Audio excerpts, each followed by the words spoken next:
They were always nice to Jess when he went over, but then they would suddenly begin talking about French politics or string quartets, which he at first thought was a square box made out of a string, or how to save the timber wolves and the redwoods and the singing whales, but he was scared to open his mouth and show once and for all how dumb he was. He wasn't comfortable having Leslie at his house either. Joyce Ann would stare, her index finger pulling down her mouth, making her drool. Brenda and Ellie would manage to make some remark about girlfriend. His mother acted stiff and funny, just the way she did when she had to go up to school about something. Later, she would refer to Leslie's tacky clothes. Leslie always wore pants even to school. Her hair was shorter than a boy's. Her parents were hardly more than hippies, and Maybelle either tried to push in with him and Leslie, or sulked at being left out. His father had seen Leslie only a few times and had nodded to show that he had noticed her, but his mother said that she was sure he was fretting that his only son did nothing but play with girls, and they both worried about that becoming of it. Jess didn't concern himself with what would become of it. For the first time in his life, he got up every morning with something to look forward to. Leslie was more than his friend.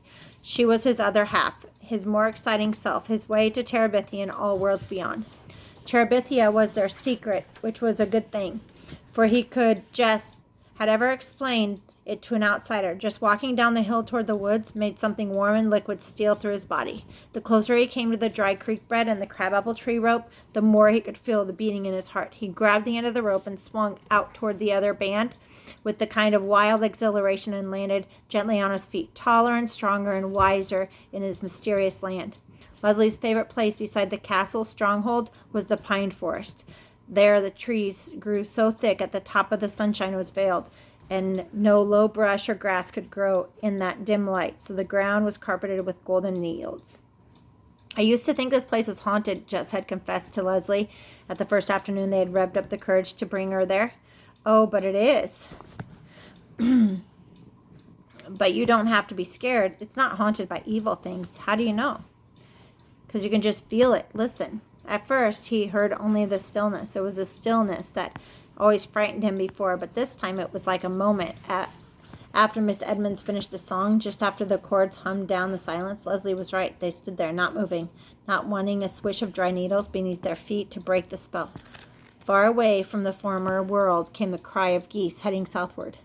Leslie took a deep breath. This is not an ordinary place, she whispered. Even the rulers of Terabithia came into it only at times of great sorrow or greatest joy. You must strive to keep it sacred. It would not do to disturb the spirits.